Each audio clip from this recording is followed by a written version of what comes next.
ನಮಸ್ಕಾರ ವಿದ್ಯಾರ್ಥಿಗಳೇ, ನಮ್ಮ ಚಾನಲ್ಗೆ ಸ್ವಾಗತ. ಅಲ್ಪಸಂಖ್ಯಾತರ ಇಲಾಖೆಯ ವತಿಯಿಂದ ಈ ವರ್ಷದ ಹಾಸ್ಟೆಲ್ ಅಪ್ಲಿಕೇಶನ್ಸ್ ಅಪ್ಡೇಟನ್ನು ಮಾಡಲಾಗಿದೆ.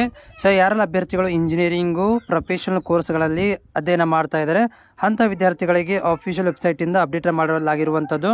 ಇಲ್ಲಿ ನೋಡ್ತಾ ಇದ್ದೀರಿ ಸ್ಕ್ರೀನ್ ಒಳಗಡೆ ನೀವು ಇಲ್ಲಿ 2024-25ನೇ ಸಾಲಿನ ಅಲ್ಪಸಂಖ್ಯಾತರ ಮೆಟ್ರಿಕ್ ನಂತರದ ವಿದ್ಯಾರ್ಥಿ ನಿಲಯಗಳ ಪ್ರವೇಶಕ್ಕಾಗಿ ಆನ್ಲೈನ್ ಅರ್ಜಿ ಆಹ್ವಾನಿಸಲಾಗಿದೆ. ಸೊ ಸಾಮಾನ್ಯ ಪದವಿ ಅಂದರೆ ನಾರ್ಮಲ್ ಡಿಗ್ರಿ, ವೃತ್ತಿಪರ ಒಳಗಡೆ paramedical, JNM nursing, BSc nursing, engineering ಇವೆಲ್ಲಗಳು ಬರ್ತವೆ. ಮೆಡಿಕಲ್ ಕೋರ್ಸಸ್ಗಳು ಬರ್ತವೆ ಮತ್ತು ಸ್ನಾತಕೋತ್ತರ ಕೋರ್ಸ್ಗಳು ವಿದ್ಯಾರ್ಥಿಗಳಿಗೆ ಅಂದರೆ PG ಸ್ಟೂಡೆಂಟ್ಗಳಿಗೆ ಈ ಒಂದು ವಿದ್ಯಾರ್ಥಿಗಳಿಗೆ ಮಾತ್ರ ಏನಂತಂದರೆ ಈ ಒಂದು ಅಪ್ಲಿಕೇಶನನ್ನು ಬಿಡುಗಡೆ ಮಾಡಲಾಗಿದೆ. ಸೊ ಅದನ್ನು ಕೂಡ ನಿಮ್ಗೆ ತೋರಿಸ್ತೀನಿ. ಒಳಗಡೆ ಹೋದ್ಮೇಲೆ ನಿಮ್ಗೆ ಅಪ್ಲಿಕೇಶನ್ಸ್ ಮುಂದಿನ ತಿಂಗಳು ಕೊನೆಯ ವಾರ ತನಕ ಇರುತ್ತೆ. ಇಲ್ಲಿ ನೋಡ್ತಾ ಇದ್ದೀರಿ ಡಿಪಾರ್ಟ್ಮೆಂಟ್ ಆಫ್ ಮೈನಾರಿಟಿ ವೆಲ್ಫೇರ್ 5/10/2024 ಈ ಒಂದು ಅಪ್ಲಿಕೇಶನ್ ಓಪನ್ ಇರುತ್ತೆ.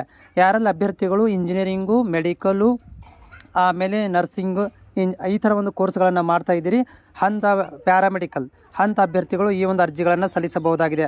ಸೊ ಇಲ್ಲಿ ಮೈನಾರಿಟಿ ವೆಲ್ಫೇರ್ ಡಿಪಾರ್ಟ್ಮೆಂಟ್ ವತಿಯಿಂದ ಕರೆದಿರುವಂಥದ್ದು ಯಾರೆಲ್ಲ ಅಭ್ಯರ್ಥಿಗಳು ಮೈನರ್ ವೆಲ್ಫೇರ್ ಡಿಪಾರ್ಟ್ಮೆಂಟ್ ಅಂಡರಲ್ಲಿ ಬರ್ತೀರಾ, ಸೊ ಮೈನಾರಿಟಿ ಒಳಗಡೆ ಬರ್ತೀರಾ ಅಂಥ ಅಭ್ಯರ್ಥಿಗಳು ಈ ಒಂದು ಅಪ್ಲಿಕೇಶನನ್ನು ಹಾಕಬಹುದಾಗಿದೆ.